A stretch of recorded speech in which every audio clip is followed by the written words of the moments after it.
मेरा नाम लीला राजपूत है। मैं अभी 12वीं कक्षा में पढ़ रही हूँ। मेरे दोनों हाथ बचपन में ही कटने पड़े। यह लीला राजपूत है, 12वीं कक्षा की छात्रा है।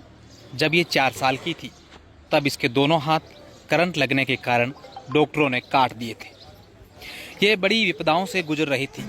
इस दरमियान सरकार इसकी सहायता के लिए आगे आई। लीला को 4.5 लाख रुपए दिए गए। लीला को उम्मीद जगी थी कि अब मेरी जिंदगी आगे बढ़ सकती है, मैं कुछ बन सकती हूँ। लेकिन लीला की जिंदगी में अब एक और विपदा आ गई है। जानिए क्या है पूरी कहानी। लीला जब 4 साल की थी तब उसे करंट लगा था। दोनों हाथ करंट के कारण उसके काटने पड़े। फिर लीला के दोनों हाथ कटने के बाद उसे घर लाया गया तो लीला अकेली सी महसूस करती थी, अकेली सी रहती थी। लीला कई बार सोचती थी कि अब मेरी जिंदगी में कुछ नहीं बचा है।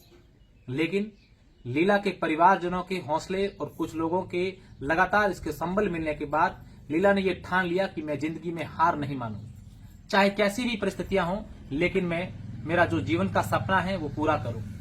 लीला ने जैसे तैसे कर पैरों से लिखने के माध्यम से पढ़ाई जारी रखी। इतनी पढ़ाई मेहनत की, इतनी सीखी कि वो पैरों से इतनी अच्छी तरीके से लिखती हैं कि लोग हाथों से भी नहीं लिख पाते। और ऐसे करते करते लीला 12वीं क्लास उत्तीर्ण 12वीं की क्लास उसने प्रवेश कर दिया और हाल ही में लीला ने 12वीं के एग्जाम दिए। लेकिन अब इस लीला की जिंदगी में एक और विपदा आ गई है।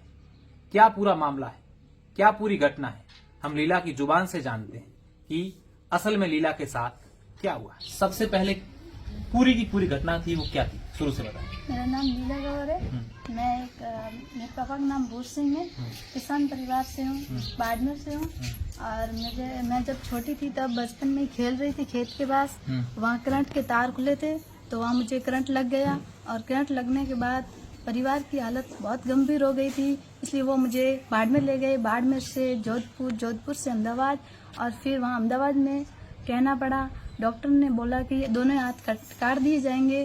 तो फिर मतलब माता पिता को लगा कि दोनों हाथ काटने से और ज्यादा इससे बड़े क्या हो सकता है। उन्होंने एक हाथ मेरा कटवाया, काफी महीनों तक मेरा इलाज वहाँ करवाया। फिर एक हाथ नहीं कटवाया, वो वापस लेके आए मेरे को घर पे।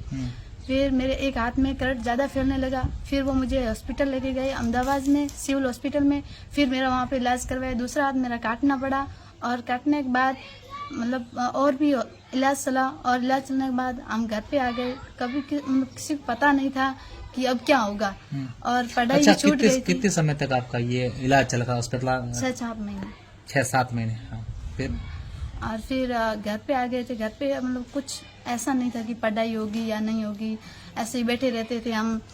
फिर धीरे धीरे 1.5 साल तक ऐसे ही घर पे अकेले बैठी रहती थी। और फिर अकेलापन सा महसूस होता था।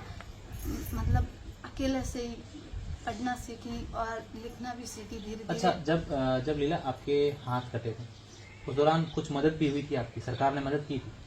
हाँ, बाद में मतलब पत्रिका वाले वगैरह आए और मेरी खबरें वहाँ छपी तो सरकार ने मेरे को 4.5 लाख रुपए दिए थे। 4.5 लाख, ठीक है। हाँ। अच्छा, फिर आप हाथ कटे, उसके बाद स्कूल आपकी छूट गई। हाँ, फिर आपने पढ़ना कैसे शुरू किया, कैसे सीखा कि मैं यहाँ पढ़ूंगी? कैसे ये ख्याल आया मन में? घर पे बैठे बैठे दिल में विचार आया कि पढ़ना है, पढ़ना है। ऐसे कर पढ़ रही थी। लिखना धीरे धीरे, हाथ में तो कुछ होता नहीं था तो पेन पकड़ना सीखा। फिर धीरे धीरे उसे चलाना सीखा पैरों से। हाँ, पैरों से। और फिर पढ़ने और घर पे मतलब पढ़ना लिखना, और घर पे ही कॉपी करती थी। तो कोई डॉक्टर आया हमारे घर पे तो डॉक्टर ने बोला कि आप पढ़ सकते हो तो स्कूल में जाओ। गांव के पास ही नज़दीक में स्कूल है तो वहाँ पे मुझे मेरे पापा ने और वहाँ के गांव के टीचर भी थे, अध्यापक, प्रधान अध्यापक थे, वो भी आपू की रानी के थे। उन्होंने मुझे लेके गए स्कूल में। फिर वहाँ पढ़ाया और 7वीं क्लास में मेरा नाम लिखवाया। 8वीं क्लास तक मैंने यहीं की, 8वीं तक ही है। और 9वीं क्लास में मैंने बाल सिंह स्कूल सरस्वती विद्या मंदिर में मैंने पढ़ाई की, वो बाड़मेर में। अच्छा लीला, जब आप कहिए कि जब आपका ऑपरेशन हो गया था, दोनों हाथ आपके कट गए थे, तब आपको यूं पहले की दुनिया में और उस दुनिया में फर्क नहीं लगता था? क्या महसूस होता उस समय? वो तो बिल्कुल अलग हो गई थी मेरी दुनिया। मतलब ऐसा लगता था कि कुछ है ही नहीं जिंदगी में। वो अलग था, मैं अलग हूँ, कुछ नहीं लगता था, पता नहीं। फिर कभी लगता था कि ये क्या हो गया है, ये अचानक सा जिंदगी में क्या आ गया? ऐसा लगता था मतलब कि हकीकत में कुछ हुआ ही नहीं मेरे साथ। मतलब मैं एक सपने के साथ जी रही हूँ कि हाथ नहीं है, हाथ है मेरे। अच्छा बेटा, कोई नहीं। आप बाल मंदिर गए, वहाँ आपने पढ़ाई की? सरस्वती। हाँ, सरस्वती स्कूल गए। कितने साल वहाँ पढ़ाई की? 12वीं आपकी कंप्लीट हो गई? मैंने वहाँ पे 4 साल तक पढ़ाई की, 12वीं अभी मैंने कंप्लीट की है। अच्छा, फिर आपके जीवन में एक इतनी बड़ी विपदा आई, इतना बड़ा आपके साथ ये हाथ कट गए, ये सारा हुआ, हाँ। फिर अचानक से आपकी जिंदगी में एक और संकट आ गया, ऐसा हमने सुना। क्या वो पूरी बात है? क्या पूरी घटना है? क्या हुआ है आपके साथ? पैसे जो थे वो मेरे पिताजी ने जो सरकार ने आपको 4.5 लाख रुपए दिए? हाँ, वो मेरे पिताजी ने पहले गवर्नमेंट बैंक में डाले थे, फिर प्राइवेट वालों ने कहा कि इसके डबल होंगे और जल्दी डबल करके दे देंगे, तो इसलिए उन्होंने मुझे मेरे पिताजी को लालच देने, मतलब ऐसे ही बोलने, पापा ने सोचा सच में डबल हो जाएंगे, और पापा ने वो पैसा नवजीवन में जमा करवा दिया। नवजीवन क्रेडिट कोऑपरेटिव सोसाइटी, हाँ, उसमें। तो फिर वो पैसा बैंक उठ गई, और बैंक उठने के बाद अभी उन्होंने साफ मना कर दिया कि पैसे हम नहीं लौटा सकते।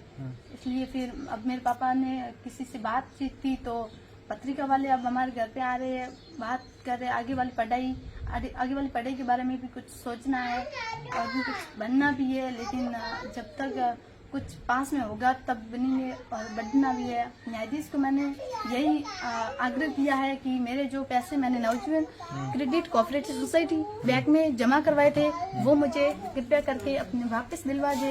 हाथ जोड़ के सॉरी, हाथ नहीं है मेरे, मैं आपको शब्दों में कहना चाहती हूँ, और हाथ होते तो मैं हाथ जोड़ के और आपके पैर छू के ये बोलना चाहूंगी कि मेरे पैसे और मेरे हक वापस लौटा दे।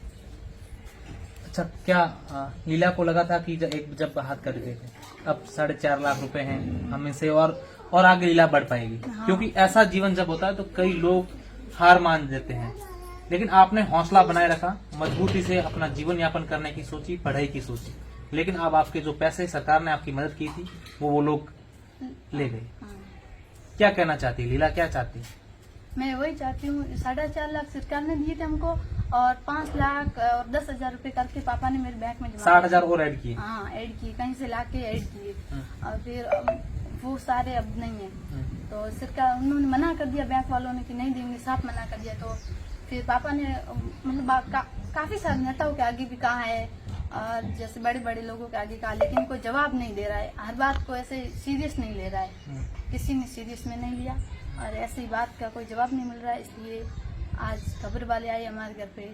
और अच्छा, अब क्या कहना चाहिए? अब आपने जस्टिस साहब को, न्यायाधीश को पत्र लिखा है, आपने पैरों से लिख करके क्या कहना चाहते हैं उनको? क्या क्या लिखा है आपने कि मुझे मेरे पैसे लौटा दो? हाँ, इतने कहना चाहिए। ब्याज दो चाहे मत दो, मेरा जो हाँ, हमने जो मेरे पिताजी ने और सरकार ने जो हमारी मदद की थी, वही पैसा हमें वापस लौटा दिया। अच्छा, सुना है आपने कि उस बैंक में और कितने लोगों के पैसे कहाँ कितने गए, ऐसा कुछ बात आपने सुनी है लोगों से? और पैसे करोड़ों के होंगे। हाँ, लेकिन आपके लिए वो करोड़ों अरबों रुपए थे जितने थे वो। हाँ, वो हमारी जिंदगी थी, सहारा थी। यकीन मानिए कि एक बच्ची जिसके दोनों हाथ नहीं है, कितना संघर्ष किया होगा, कितनी मेहनत की होगी।